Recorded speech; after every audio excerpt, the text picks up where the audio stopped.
Hello guys, good morning all of you and welcome back to our channel again. हम discuss करते हैं physical world and measurement यानी भौतिक जगत एवं मापन। और लास्ट क्लास में हमने डिस्कस किया था एरर पे कुछ न्यूमेरिकल क्वेश्चन और एक क्वेश्चन मैंने एज एन असाइनमेंट आपको भी दिया था। आशा करता हूँ आपने वो क्वेश्चन कर लिया होगा। अगर क्वेश्चन किया है तो उसका आंसर कमेंट बॉक्स में मेंशन कर दीजिएगा, और अगर नहीं किया है तब भी आप कमेंट बॉक्स में ज़रूर मेंशन कर दीजिएगा कि मुझे ये क्वेश्चन का सॉल्यूशन बताना है या नहीं बताना है। ठीक है गाइस, तो चलिए शुरू करते हैं आज का सेशन। आज बेसिकली हम सार्थक अंक पढ़ने वाले हैं, यानी सिग्निफिकेंट फिगर्स पढ़ने वाले हैं। सिग्निफिकेंट फिगर्स क्या होते हैं, हम उनका यूज़ क्यों करते हैं, और इसके कुछ पर्टिकुलर नियम होते हैं, कुछ पर्टिकुलर रूल्स होते हैं। उन रूल्स के बारे में हम पढ़ेंगे, एग्जाम्पल लेते हुए पढ़ेंगे, ताकि उन सारे रूल्स को आप अच्छी तरह से याद कर सको। एग्ज़ाम पॉइंट ऑफ व्यू से ये टॉपिक काफ़ी इंपॉर्टेंट है, क्योंकि इसके न्यूमेरिकल क्वेश्चंस पूछे जाते हैं, मतलब इससे रिलेटेड एग्जाम्स में क्वेश्चंस पूछे जाते हैं। कॉम्पिटिशन एग्जाम में भी इसमें ऑब्जेक्टिव क्वेश्चंस काफ़ी ज़्यादा पूछे जाते हैं, तो एग्ज़ाम पॉइंट ऑफ व्यू से भी ये टॉपिक काफ़ी इंपॉर्टेंट है। तो चलिए शुरू करते हैं आज का सेशन। हम बेसिकली पढ़ने वाले हैं सार्थक अंक यानी सिग्निफिकेंट फिगर्स। सार्थक अंक, सिग्निफिकेंट फिगर्स।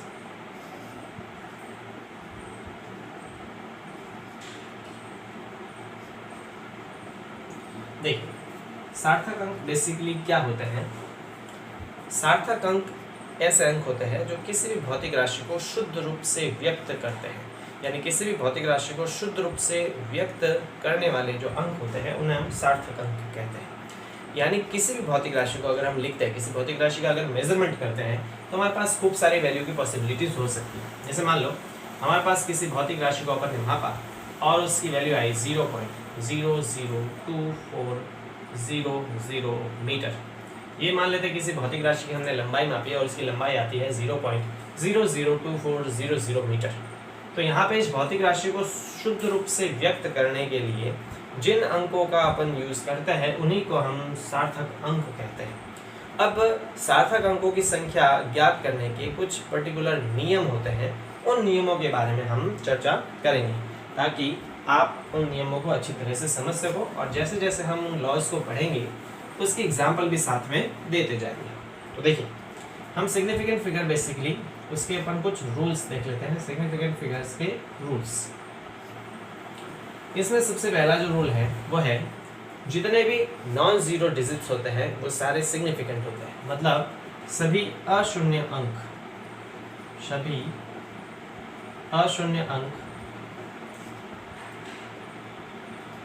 सार्थक होते हैं। सभी अशून्य अंक सार्थक होते हैं। जितने भी मेरे पास नॉन जीरो डिजिट्स होते हैं वो सारे सार्थक होते हैं। जैसे एग्जाम्पल की अपन बात करें, इसमें एग्जाम्पल जैसे लिखा है 123, तो 123 में सारे के सारे नॉन जीरो डिजिट है, कोई भी जीरो नहीं है, तो ये इसमें सार्थक अंकों की संख्या कितनी आ जाएगी। तो इसमें मेरे पास जो सार्थक अंकों की संख्या आ जाएगी गाइस, वो आ जाएगी 3। तो यहाँ पे सार्थक अंक कितने हैं, 1, 2 और 3। तो सार्थक अंकों की संख्या कितनी है, 3। इसी तरह से कोई दूसरा एग्जाम्पल ले लेते हैं। जैसे मान लो 0.234 ये लिखा है पॉइंट वाले डिजिट में। यहाँ पर भी सार्थक अंकों की संख्या कितनी आ जाएगी, सार्थक अंकों की यहाँ पर भी संख्या कितनी आ जाएगी, 3 आ जाएगी। क्योंकि जितने भी हमारे पास नॉन जीरो डिजिट होते हैं जिसमें जीरो नहीं होता, वो सारी ही संख्याएं, वो सारे ही अंक सार्थक होते हैं। तो जितने हमारे पास अशून्य अंक है वो सारे सार्थक होंगे। तो यहाँ पर भी सार्थक अंकों की संख्या 3 है, यहाँ पर भी सार्थक अंकों की संख्या कितनी है, 3 है। दूसरा रूल अपन देख लेते हैं, रूल नंबर 2।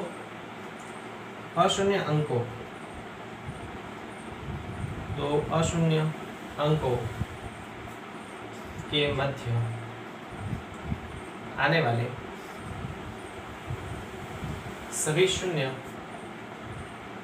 सार्थक होते हैं।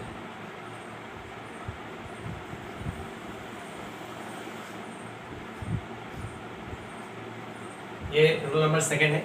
ये कहता है कि अगर कोई 2 अशून्य अंक हैं तो उनके बीच में जितने जीरो आएंगे वो सभी भी सार्थक होंगे। एग्जाम्पल की अपन बात कर लेते हैं इसके। जैसे मान लें हमने लिखा 10023, ये मेरे पास कोई संख्या दे रखी है, तो यहाँ पे ये जो जीरो है ये जीरो दो नॉन जीरो डिजिट के बीच में आ गए, तो दो अशून्य अंकों के बीच में जितने जीरो आएंगे वो भी सार्थक होंगे। तो यहाँ सार्थक अंकों की संख्या कितनी हो जाएगी, 1 2 3 4 5, इन जीरो को भी गिना जाएगा, सार्थक अंकों की संख्या हो गई 5।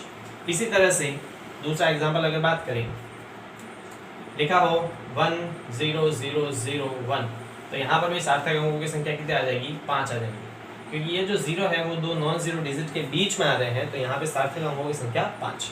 सिमिलरली मान लेते हैं हमारे पास लिखा है 0 1 0 1 0 1, तो यहाँ पर सार्थक अंकों की संख्या कितनी आ जाएगी, ये जीरो नहीं गिना जाएगा। क्यों नहीं गिना जाएगा, क्योंकि ये नॉन जीरो डिजिट के बीच में नहीं आ रहा है, तो ये जीरो नहीं गिनेंगे। ये जीरो गिना जाएगा क्योंकि ये दो अशून्य अंकों के बीच आ रहा है, और ये जीरो भी गिना जाएगा तो ये दो अशून्य अंकों के बीच आ रहा है, तो यहाँ सार्थक अंकों की संख्या 1 2 3 4 और 5। क्लियर। तो ये रूल नंबर सेकंड कहता है कि दो अशून्य अंकों के बीच में जितने भी शून्य आएंगे वो सभी भी क्या हो जाएंगे, सार्थक हो जाएंगे। ठीक है, ये सार्थक अंकों का सेकंड। तीसरा नियम अपन देखते हैं।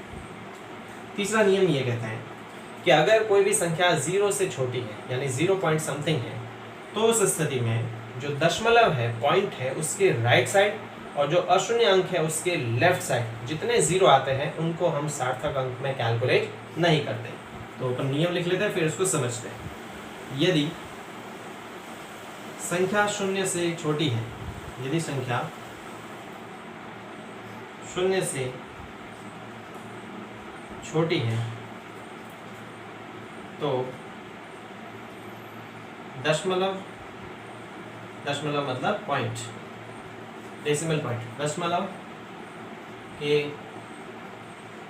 राइट साइड एवं अशून्य अंक के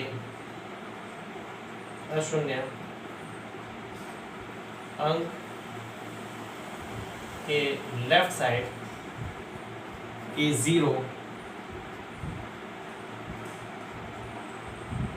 सार्थक नहीं होते, सार्थक नहीं होते।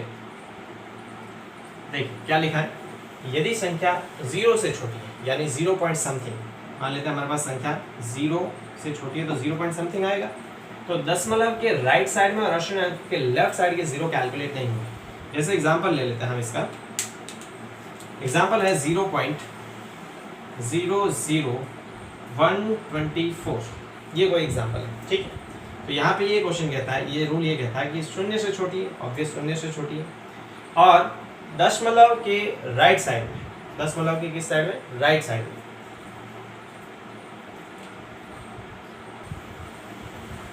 संख्या 0 से नहीं, ये 0 से छोटी नहीं, 1 से छोटी, यदि संख्या 1 से छोटी है, ठीक है, यहाँ पे 0.00 जैसे अपन ने एग्जांपल लिया, तो ये 1 से छोटी संख्या, 0 से तो बड़ी, तो अगर संख्या 1 से छोटी हो, जैसे एग्जांपल लिया 0.00124, ठीक है, तो यहाँ पर दशमलव पॉइंट के राइट साइड में, ये दशमलव पॉइंट है, इसके राइट साइड में कितने जीरो है, ये, और अशून्य अंक के लेफ्ट साइड में ये है अशून्य अंक पहला, तो दशमलव के राइट साइड में और अशून्य अंक के पहले जितने भी जीरो होंगे उन्हें हम सार्थक अंकों में कैलकुलेट नहीं करेंगे। यहाँ सार्थक अंकों की संख्या कितनी आ जाएगी, 3।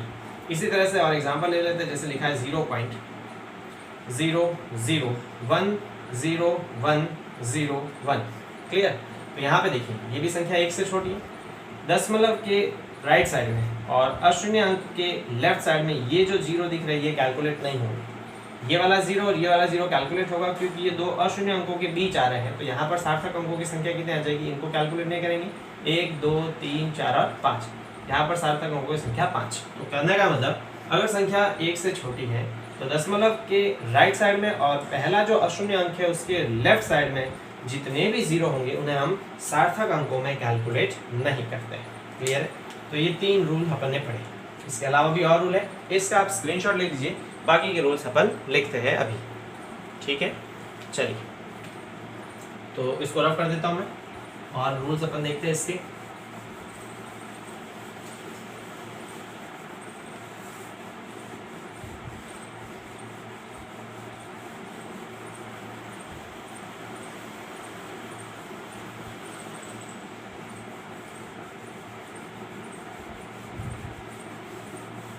रूल नंबर 4 देखते हैं। रूल नंबर 4 ये कहता है कि अगर किसी संख्या में दशमलव है तो जो हमारे पास दशमलव के बाद या अशून्य अंक जो है उसके राइट साइड में जितने जीरो आते हैं उन्हें हम सार्थक मानते हैं। तो यदि संख्या में दशमलव हो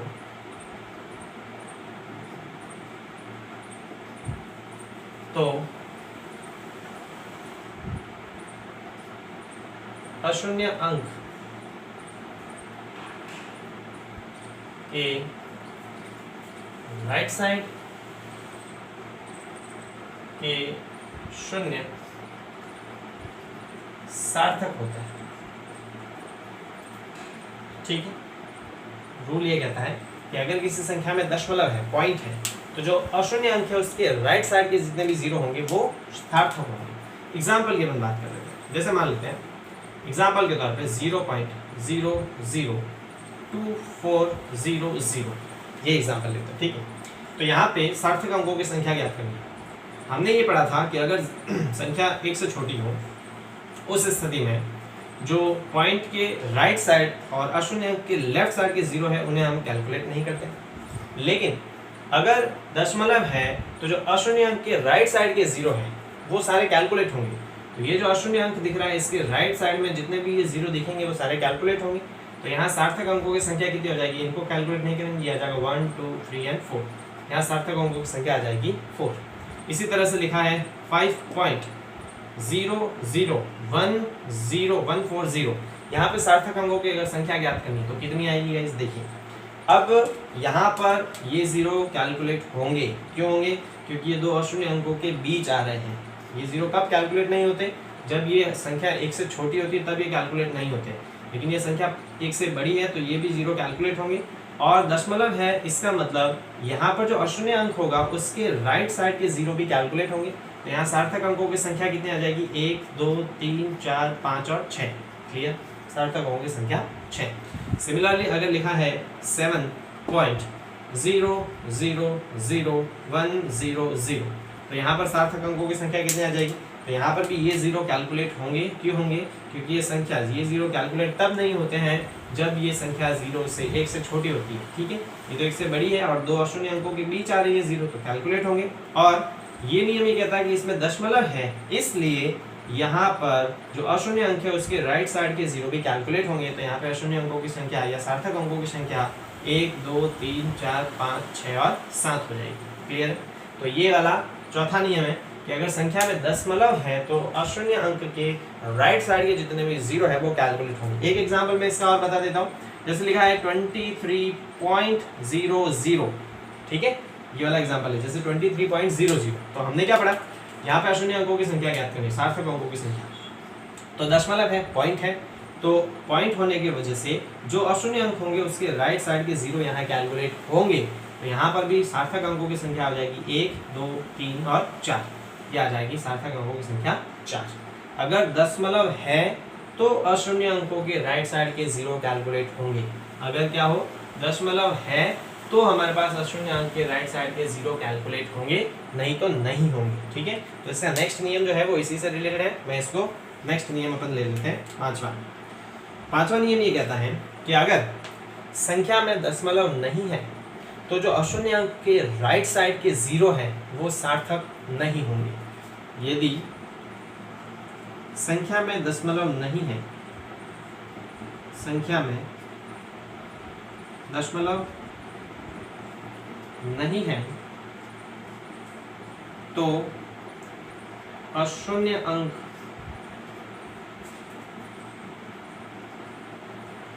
के राइट साइड के शून्य सार्थक नहीं होते हैं। अगर हमारे पास दशमलव है तो अशून्य अंक के राइट साइड के जीरो सार्थक है, और अगर हमारे पास दशमलव नहीं है तो हमारे पास जो अशून्य अंक है उसके राइट साइड के जीरो सार्थक नहीं होंगे। इसका एग्जाम्पल मैं यहीं पे लिख देता हूँ ऊपर, ठीक है, समझिएगा। अगर मान लेते हैं यही क्वेश्चन इस प्रकार होता 500140, ये एग्जाम्पल इसके बारे में होगी। ठीक है, ये इसके एग्जाम्पल है सारे। अगर यही मैं लिखता, पॉइंट ना होता, सीधा होता 500140, तो यहाँ पे दशमलव नहीं है, अगर दशमलव नहीं है तो जो अशून्य अंक के राइट साइड के जीरो है, ये अशून्य अंक है और इसके राइट साइड का ये जो जीरो है वो कैलकुलेट नहीं होगा।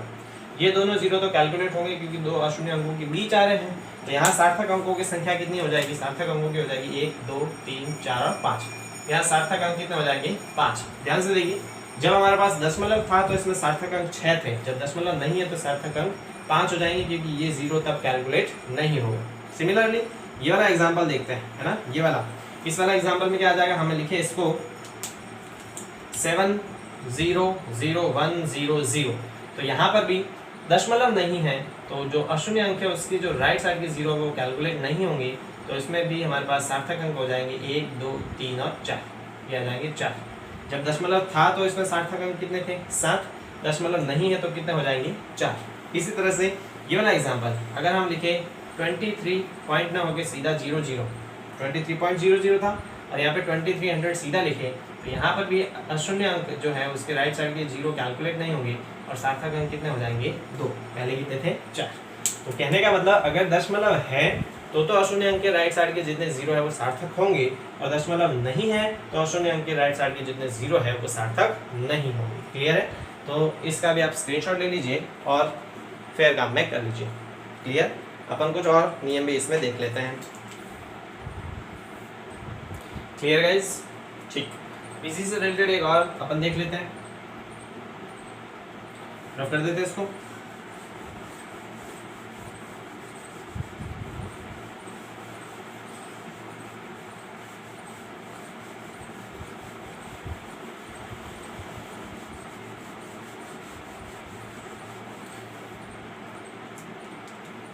कितना रूल देख लेते? 5। छठा रूल देखो।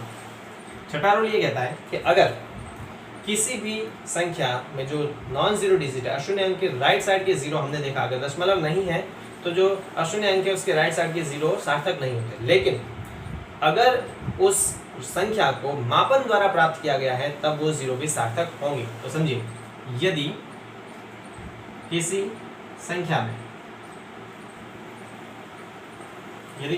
में दशमलव नहीं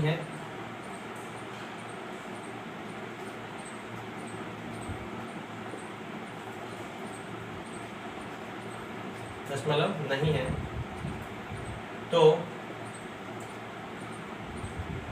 अंतिम अशून्य अंक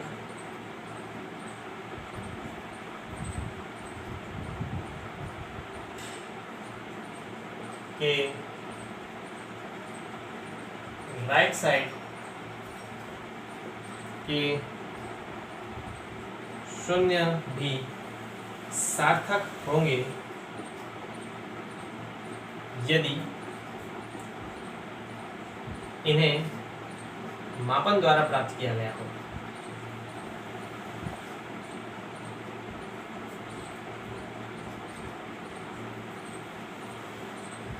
देखिए, इंपॉर्टेंट बात मैंने बताई है, जैसे मैं समझाता हूं। हम देखते हैं कि अगर किसी संख्या में, मैं तीनों एग्जाम्पल साथ में लेता हूं, समझना। मैंने लिखा, मान लेते हैं 5.00120, ठीक है। और दूसरी बार हमने लिखा 5.00120, ठीक है। और तीसरी बार हम लिखते हैं 5.00120 मीटर प्रति सेकंड, ठीक है। अब तीनों में समझना है। यहाँ पर हम क्या देखते हैं, यहाँ पर कि ये शून्य तो कैलकुलेट होंगे। अगर दशमलव है तो अशून्य अंक के राइट साइड के जो जीरो है उसको हम कैलकुलेट करते हैं। तो हम यहाँ पे इसको कैलकुलेट करेंगे तो हमारे पास कितने सार्थक अंक आएंगे? 1 2 3 4 5 और 6। सार्थक अंकों की संख्या 6 हो जाएगी। जब दशमलव नहीं है तो जो अशून्य अंक है उसके राइट साइड के जीरो को कैलकुलेट नहीं करते हैं। हमने अभी एक रूल पढ़ा था। यहाँ सार्थक अंक हो जाएंगे 1 2 3 4 और 5। सार्थक अंक हो जाएंगे 5। अब यहाँ से हम यही संख्या मैंने वापस लिखी, लेकिन इसके पीछे मैंने मात्रक लिख दिया। तो अगर मात्रक लिखा है मतलब इसे मापन द्वारा प्राप्त किया गया है। इस स्थिति में ये जो अशून्य अंक है इसके राइट साइड के जीरो को भी हम कैलकुलेट करेंगे और सार्थक अंक यहाँ हो जाएंगे 1 2 3 4 5 और 6। सार्थक अंकों की संख्या 6 हो जाएगी। समझ गए मेरी बात? अगर पॉइंट है तो अशून्य अंक के राइट साइड का डिजिट कैलकुलेट होता है। पॉइंट नहीं है तो अशून्य अंक के राइट साइड का डिजिट कैलकुलेट नहीं होता, लेकिन अगर उसके पीछे मात्रक लिखा हो तो इसका मतलब उसे मापन द्वारा प्राप्त किया गया है और उस स्थिति में हमें उसको कैलकुलेट करना पड़ेगा। समझिए मेरी बात। अगर मैंने लिखा है 1200 तो इसमें सार्थक अंकों की संख्या सीधे सीधे कितनी आएगी, 2 आएगी, क्योंकि अशून्य अंक के राइट साइड के जीरो कैलकुलेट नहीं होते हैं। लेकिन अगर मैंने लिखा है 1200 किलोग्राम तो यहाँ सार्थक अंकों की संख्या 4 होगी, क्योंकि जब पीछे मात्रक लिखा होता तब सारे जीरो कैलकुलेट होते हैं। तो यही हमने बात की कि किसी संख्या में अगर दशमलव नहीं है तो अंतिम जो अशून्य अंक है उसके राइट साइड के जो जीरो है, यह अंतिम अशून्य अंक है और इसके राइट साइड के जीरो भी सार्थक होंगे यदि इन्हें मापन द्वारा प्राप्त किया गया, मतलब इनके पीछे मात्रक लिखा हो, तब यहाँ पे ये सारे अंक सार्थक होंगे। क्लियर है? तो ये इंपॉर्टेंट रूल है। उसके बाद हम देखते हैं रूल नंबर 7 और रूल नंबर 8। इसको अपन रफ कर देते हैं, फिर रूल नंबर 7 और 8 को साथ में पढ़ते हैं। ठीक,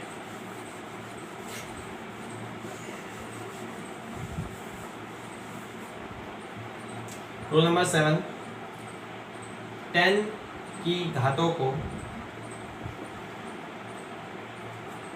सार्थक अंकों में नहीं गिना जाता।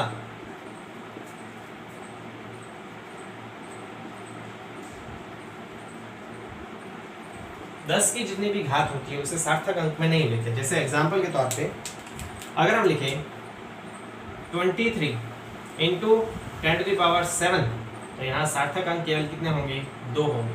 कितने होंगे, 2। यहाँ 10 की घात भले 7 हो 1000 हो, 10 की घात को सार्थक अंकों में नहीं लिया जाता। अगर यहीं पे लिखा हो, मान लेते हैं 1.001 इंटू 10⁻⁻11, यहाँ सार्थक अंक कितने हो जाएंगे, तो ये तो गिनना ही नहीं है। यहाँ पर ही देखेंगे 2 अशून्य अंकों के बीच आना अशून्य सार्थक होंगे, तो यहाँ पर सार्थक अंकों की संख्या 4 होगी। जो 10 की घात है उसे सार्थक अंकों में नहीं गिना जाता। और लास्ट जो अपन रूल देखते हैं वो ये है कि दशमलव की स्थिति बदलने पर, दशमलव की स्थिति बदलने पर सार्थक अंकों की संख्या नहीं बदलती। सार्थक अंकों की संख्या नहीं बदलती।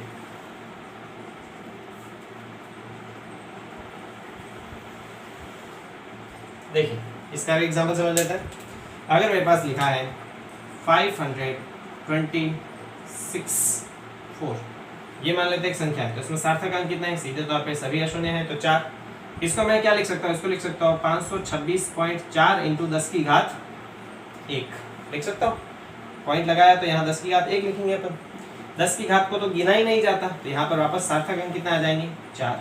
इसको ये लिख सकते हैं 52.64 इंटू 10 की घात 2, तभी मेरे पास सार्थक अंक कितना आएंगे, 4। यानी दशमलव लगाने से या उसकी स्थिति बदलने से सार्थक अंकों की संख्या में कोई परिवर्तन नहीं होता। पहले जितने सार्थक अंक होंगे अब भी उतने ही होंगे। तो इसका भी स्क्रीनशॉट ले लीजिए और अपने फेयर काम में लिख लीजिएगा। ऑलराइट गाइस, तो आज के इस पूरे सेशन में हमने बेसिकली डिस्कस किया कि सार्थक अंक क्या होते हैं और सार्थक अंक ज्ञात करने के क्या रूल्स होते हैं। इससे अगले वाले वीडियो लेक्चर में हम इसी सार्थक अंक पे कुछ न्यूमेरिकल क्वेश्चंस डिस्कस करेंगे, कुछ ऑब्जेक्टिव क्वेश्चंस देखेंगे कि किसी क्वेश्चन में सार्थक अंकों की संख्या किस प्रकार से फाइंड आउट की जाती है। आशा करता हूँ आप ये सारे रूल्स याद कर लेंगे, क्योंकि जब रूल्स आपको याद होंगे तभी आप पता लगा पाएंगे कि किसी संख्या में सार्थक अंकों की संख्या कितनी है। Clear guys? और इसी के साथ हमने जो असाइनमेंट में आपको एक क्वेश्चन दिया था उसके सॉल्यूशन को भी डिस्कस करेंगे। तो मिलते हैं गाइस अगले वीडियो में नए टॉपिक के साथ। Thank you so much.